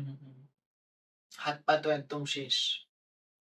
তারপর সেই যাত্রা সোনপ্রয়াগে থেকে পরের দিন সকালে গাড়ি ধরে গৌরীকুণ্ড, মানে সোনপ্রয়াগে থাকতে হয়, বিকজ সোনপ্রয়াগ পৌঁছাতে পৌঁছাতে তোমার সন্ধ্যা কেন রাতও হয়ে যায় যদি জ্যাম থাকে। আমরাই 9:45 নাগাদ গিয়ে পৌঁছেছি। তো তারপর সকালে গৌরীকুণ্ডের থেকে যাত্রা শুরু, হেঁটেই টোটালটা শুরু করেছিলাম। হাঁটার অভ্যাস আমার আছে, বাজার ঘাটেও যে যাই সাইকেল কম নি, হেঁটেই যাই, বাইক নেই, তাই বাইক নেওয়ার প্রশ্ন নেই। তো হাঁটার অভ্যাস আছে, হাঁটা নিয়ে সমস্যা নেই। তো তোমার ওঠা শুরু করলাম, উঠতে উঠতে একটা ছেলে পথের সঙ্গী হয়েছিল, মানে ওই হাঁটার ট্রেকিং রুটে। ওই ছেলেটা, ওই ভাই যে ও চট্টগ্রাম থেকে এসেছিল বাংলাদেশে, তো ও বাঙালি বাঙালি দেখেছে। তো আমি বললাম ভাই তুমিও, সাথে কথায় কথায় বুঝলাম যে ওর বাইক আছে, সব জায়গায় বাইক নিয়ে ঘোরাফেরা করে। বললাম ভাই তুমি হেঁটে উঠতে পারবে না, তুমি এখনই ঘোড়া করে নাও। না দাদা আমি তোমার সাথে উঠবো, আমি এনার্জি পেয়ে যাবো। তা যাই হোক, ঘন্টা দেড়েক হাঁটার পরে সেই এনার্জি লস করার পরে সেই ঘোড়া করেই উঠে গেল। তো আমি হাঁটছি, হেঁটে হেঁটে উঠছি, দেখতে দেখতে মাঝে মাঝে রেস্ট নিয়েছি, তবে রেস্ট খুব কম নিয়েছি, কারণ বেশি রেস্ট নিতে গেলে না আর হাঁটতে পারবো না। ওই জন্য ওআরএস সাথে ছিল অনেক প্যাকেট, ওআরএস মিলিয়ে মিলিয়ে জলের সাথে। এই যে টোটাল জার্নিটাই না আমি ডে 1 থেকে ওআরএস জল খাওয়া শুরু করেছিলাম, যাতে কোনো রকম জলের ঘাটতি না হয়, কারণ পাহাড়ের ওয়েদার ড্রাই, একটা ডিহাইড্রেশনের ব্যাপার থেকে যায়। তো ওআরএস জলটা দিনে 1 লিটার 2 লিটার খেতাম নর্মাল জলের সাথে। তো উঠে টুটে পৌঁছালাম তোমার কেদারনাথের। তো লাস্ট 3-4 কিলোমিটার ভীষণ স্টিপ, ওটাই খুব কষ্ট হয়। তো খুব ইচ্ছা হচ্ছিল ওঠার পরে যে অনেক দিন 3-4 দিন হয়ে গেল মিষ্টি খাই না, তো একটু কিছু মিষ্টি খাবো। তো দেখলাম এক দোকানে জিলাপি, দুটো জিলাপি 50 টাকা। ঠিক আছে, দুটো জিলাপি 50 টাকায় খেলাম। এই দুটো জিলাপি আমাকে অনেক এনার্জি দেবে। তো দুটো জিলাপি খেয়ে সত্যি এনার্জি পেয়েছিলাম। তো উঠলাম, পৌঁছালাম কটায়, 3:30 নাগাদ এরকম। সকাল 6টায় হাঁটা শুরু করেছিলাম, 3:30 নাগাদ পৌঁছালাম। ওখানে ওই নন্দী বেস ক্যাম্পে ছিল। তো নন্দী বেস ক্যাম্পের থেকে তোমার সন্ধ্যাবেলা পুজো দেওয়ার জন্য পুজোর ডালি ঠালি কিনে লাইনে দাঁড়াল।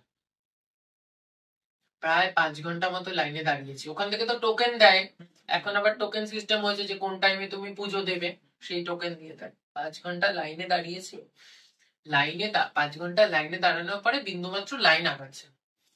পরে সামনে গিয়ে শুনলাম ওই সন্ধ্যাবেলার যে লাইনটা, সেই লাইনটাতে তোমার শুধু মন্দিরের প্রথম যে গৃহটা সেটাই তুমি পুজো দিয়ে বেরিয়ে আসবে। রাত্রিবেলার গর্ভগৃহে কোনো দর্শন হয়। লাইন থেকে বেরিয়ে গেল, আর পুজো দিয়ে লাভ থাক, আজকে ক্যাম্পে থাকি। রাত্রে ক্যাম্পে ওই ধরো 9টার মধ্যে ক্যাম্পে চলে গেলাম। 9টা-10টার মধ্যে ক্যাম্পে গিয়ে কোন রকম একটু খাওয়া দাওয়া করে চোখে মুখে জল দিয়ে 2 ঘন্টা শুয়ে রাত 2টোয় উঠে পড়েছি। রাত 2টোয় উঠে একটু বাথরুমটা সেরে স্নান আর করতে পারিনি, কারণ তখন অলরেডি মাইনাসে টেম্পারেচার চলে গেছে, রাত্রিবেলা 1 পশলা বৃষ্টি হচ্ছে। তো আমি খুব একটা ভালো জ্যাকেট বা কিছু তেমন কিছু নিয়ে যাইনি প্রিপারেশন, কারণ আমার যা টেম্পারেচার গুগল আপডেটে দেখে গেছিলাম যে 7-8 থাকবে, সেখানে মাইনাসে চলে গেছিল আমার আইডিয়া ছিল। যাই হোক, এবার 2টোর সময় বেরোলাম। বেরিয়ে আগের দিনের পুজোর ডালিটা তো কেনাই ছিল, ওটা নিয়ে বেরোলাম। মন্দিরে পৌঁছে জুতো খুলে রাখলাম। এবার জুতো খুলে নিচে তো মারাত্মক ঠান্ডা, সানে পা দিয়ে ঠান্ডা উঠছে প্রচুর পরিমাণে। জুতো খুলে তখন দেখে অলরেডি 200 জন লাইন দিয়ে দাঁড়িয়ে আছে, ভোরের পুজো দেবে তাই। 6টার লাইনে দাঁড়ালাম। লাইনে দাঁড়িয়ে 6টার সময় ভীষণ ধাক্কা ধাক্কি হুড়োহুড়ি করে মন্দিরে ঢুকতে হলো। ভিআইপি পুজো নয়, নর্মাল পুজো, তাই ভীষণ ধাক্কাধাক্কি, মানে জদ্দুজাহেদ করে লড়াই করে ঢুকতে হলো মন্দিরে। ঢুকে পান্ডারা তো আগেই যে আমরা পুজো দিচ্ছি, এত কষ্ট করে আমি গেলাম, তোমাদের হাতে কেন পুজো দিতে যাবে, আবার দিয়ে তার বিনিময়ে টাকাও পাবে। আমি দিলে দিলাম, না দিলে ভগবান যদি আমার পুজো না চায় তো দিলাম, অনেক কষ্ট করে এসেছি। তারপর পান্ডাদের হাত থেকে পুজো ডালাটা বাঁচিয়ে নিয়ে খুব কষ্ট করে নিজেই গর্ভগৃহে ঢুকে, তখন সকালে গর্ভগৃহে দর্শন করতে দেয় সকালবেলা। বাইরের ওই মূর্তিটায় পুজো দিয়ে আবার গর্ভগৃহে ঢুকিয়ে, গর্ভগৃহে জল দিয়ে ওই পাথরের উপরে জল দিয়ে বেরোলাম। ওয়েদার ভীষণ। কেদারনাথেও সূর্যোদয় দেখেছিলাম, যেহেতু ওই ভোরবেলা লাইন দিয়েছিলাম মাঝরাত্রে, সূর্যোদয়টা তো দেখলামই। তারপরে তো মন্দির খুলেছে 6টার সময়, তো ওখানেও অপূর্ব সূর্যোদয় দেখেছি। তো তারপর তো বেরিয়ে ওয়েদার খুব ক্লিন ছিল। কেদারনাথ থেকে ভৈরব বাবা উঠতে হলো।